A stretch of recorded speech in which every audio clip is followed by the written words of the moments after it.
Welcome to the Midlife Leap, a lifestyle talk show for women in midlife. I'm your host, Sunita Johnson, and I am excited to share tips and interviews on topics ranging from business, career, current news, fashion, and so much more. Also, because I'm known as the Midlife Leap Coach, I'll share some of my signature Midlife Leap coaching tips. So come on, let's reignite and reimagine our midlife leap journey together. Have you ever wondered about your winter carb cravings that maybe you thought that you lacked willpower because you can't resist those hot, creamy pastries? Well, studies show that an increase in appetite during the winter is largely due to hormonal changes. Decreased sun exposure lowers serotonin and boosts melatonin levels, causing you to feel sluggish or tired during the day. Our bodies instinctively knows that starchy or sugary foods are a quick mood booster, so that's why our body crave more carbs during the winter. The unfortunate part of this is that warm foods and drinks are packed with fats and carbs and sugar, which packs on the weight during the winter. But remember, it's not your willpower. We're all going through the same changes in our hormonal levels. But the great part about this is that right now we're in March, so spring is right around the corner. And even if we're in the pandemic, you can get out there and run, you can get out there and walk, speed walking, just different things you can do to get out there and get some sun and exercise to get that winter weight off. That's the good news. Hi, Mary. Oh, hello, Sunita. How are you today? I'm great. We're so excited to have you here today. So, ladies, Mary Helen is joining us from Madison, Wisconsin after her month-long vacation in Hawaii, just making us all jealous over here. Well, and that's why when you live in Madison, Wisconsin, you have to get away for a while. Must be nice. We love it. So Mary is known as the midwife for midlife. She's an inspirational speaker, a life coach, a teacher, and an author for your midlife and retirement. She's here to share with us about loneliness, which is a poignant topic during this time of physical distancing. Now, Mary, I know I shared with you that I moved my dad here to live with me near the DC area. He's early Alzheimer's. And I moved him in the midst of the pandemic. And part of what I thought would occur by moving him to this retirement community, eventually we'd be able to congregate, and this is supposed to be a happening building, so it would keep his cognitive thinking by having some interaction with people his age. But instead, everyone shut into their condos. Now, you wrote a book called Loneliness is Not an Option. I'm often wondering, just here in this community in general, not just elderly people, because that's here, but how are people dealing in these times, and what advice are you giving people? Thanks so much for having me, and especially on this topic, because I have to say it was back in 2019 that I was worried about the loneliness epidemic. And it was an epidemic before we ever hit. And I'm so glad you used the word physical distancing, because we misnamed this. We should never have called it social distancing, because it's made us even more lonely that we've been socially distanced. We're not, we're physically distanced. And where my angst came from was that I was hearing that loneliness was the new health epidemic, and that loneliness has the same effect on your body as smoking 15 cigarettes a day. It affects your blood pressure, it affects your sleep, your digestion. It is horrendous. It also has hit 1 out of 5 people in the country say that they're lonely. And what amazes me is that 71% of them are millennials. Interesting. Very interesting, because they haven't even had the benefit of having groups, etc. They're new in this whole kind of working thing. And 50% though are boomers. And where I was finding the problem when I would go out to speak is that I would have retired vets say to me after my talk, you know what? I found my best friend the Monday after I retired, and his name is Jim Beam. And I meet with him every day. Wow.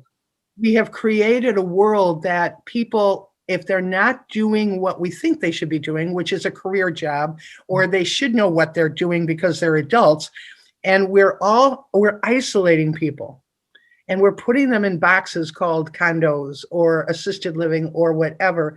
And during the pandemic, closing the doors on people. I can't even imagine what that was like for your dad. My heart goes out to him. The suicide rate for vets right now is 1 per hour. Mm. And most of that is because they have left the world that they knew working. They now have time to think about what Vietnam was like, what Desert Storm was like, because they're sitting at a kitchen table with a cup of coffee. So I want to take it to midlifers, though. Mm-hmm. We're still working. We're Right. still active, although most of us working from home. Right. I know retirement, of course, that's extra lonely, but how is it affecting my age right I'm so glad you asked, because right now we're all living a retired life because of a pandemic. We have all been forced into the same lifestyle that a retired person has. Wow. Because all of a sudden our time is ours. Our ability to make changes in our life, to do things, to read, to socialize on Zoom, all of the things that we think about retirement are what right now midlifers are living, and they don't like it. They get lonely. You cannot go out right now to your favorite bar stool and have a good drink with your girlfriends. I miss my BFFs a lot. Yeah. And that's what happens is anytime we have faced a major change like this in midlife, we have to figure out new ways to get through it. And in loneliness, some of the ways that I'd love the gals in your program to think about is if they close their eyes right now, Sunita, if you close your eyes and you think about the time when you were lonely, it could have been before you listened to this broadcast. It could have been last week when you just wanted to do something. It could have been when your dog passed away, when you were really, really lonely, those times. Mm-hmm. And you know what? That gets into your bones. Mm-hmm. We are now over 300 days of being in the bones of loneliness in the world that we knew. And we need to shake it off. And I'd encourage you to do that. Shake it. When I close my eyes and I think about those times, now my first thought is that's going to make me more depressed if I'm already feeling lonely because of the pandemic. So absolutely. What am I supposed to do from here? Okay, what I'd like you to do from here is to realize that you can literally shake it off. And I'd like you to shake it off right now, Cindy, and move your arms, move those. Yeah, move it. Okay. Okay. Because if I say Sunita is lonely, Mary Helen is lonely, Tyler is lonely, it's all subjective. We all have our own loneliness pins that get to us. If I ask you to close your eyes now and think about the happiest time you've ever had, okay? Think about those happy times in your life. Breathe that in. I can see you smiling. And the ocean is one of them. Okay, there's the ocean, the waves, the sunshine. You got it. Do you want to shake that off? Not really. No. You want to wrap yourself in there. And what happens is that every day we go through our loneliness phases, we're holding on to the angst, but we're not shaking it off. We need to shake it off every day and say, it's a choice for me to be lonely. So is this like one of your tools, sort of like a meditation, but focus on what made you not feel lonely? Or you can do it that way. It's mostly that you realize it's a tool to realize that it's a choice for how you feel every moment of your life. Okay.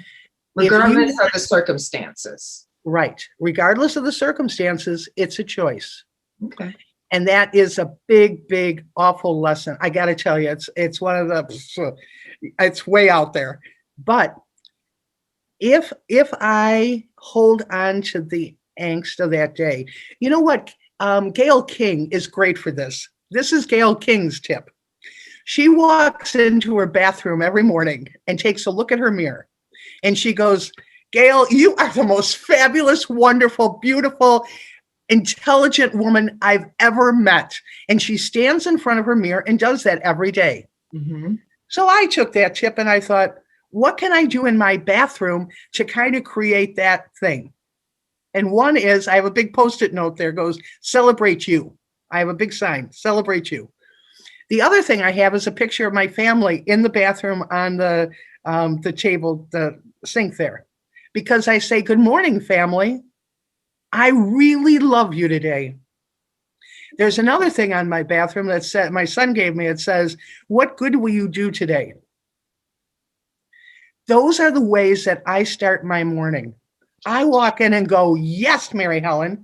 So would you say one of your primary messages regarding this additional loneliness is to take advantage of this time and create inner tools or whatever it is to break yourself out of the loneliness? Because one is not going to last forever, right? But these are tools that they can use lifelong and apply in different areas of their life. That's what I'm hearing.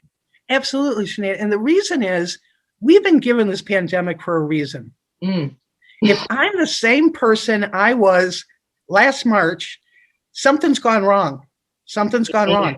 I have been lonely. I have had doors closed inside. I've had to go deeper. I've had to go deeper and say, what is it that can make my life meaningful for me right now? Because if I don't choose joy, if I don't choose being alone versus being lonely, and there's a real difference to that. Alone is that I am by myself in space and time, but alone people can be creative. They can figure out other ways to do things. Lonely people sap their strength and give into the emotion of not feeling good enough, worthy enough, angsty. And that's why we need to shake off that loneliness. It's not an option. It is not. We have a choice to say, wow, I can be alone in my home, my apartment, my wherever I am, and I can be still happy. Yeah. And I guess we can get creative also. Like we're doing this interview on Zoom. Right. People can start networking more, connecting with more people online. And there's a lot of free, possibilities out there. They can call those friends and family members they didn't have time to call all the time because they were spending more time in traffic going back to work. It's just that we have to get more creative and determined to make the changes that we need to make. So we're running out of time. Right. Please let us know, our audience know, how can they reach you? And besides the loneliness, as far as your coaching, what are some of the other topics that you tackle when they reach out to you for your work? I love inspiring people for their heart dreams. And where you can reach me is yourheartdreams.com. It's my website. There's bloggy things. You can see what I'm like. I want folks to know that they are so much better than they ever thought they were. I want them to look in that mirror tomorrow morning and go, wow, are you fabulous? And it doesn't matter. Doesn't matter. I have been in many spots when I didn't feel that. But at least have somebody say you're fabulous every day and make it you. Make it you. You have to say it to yourself. Just say it to yourself. So yourheartdreams.com. Your heart dreams. Yes, I love coaching people to know they can have their heart dreams today. Awesome, Mary. Thank you so much for joining us. And ladies, check out yourheartdreams.com.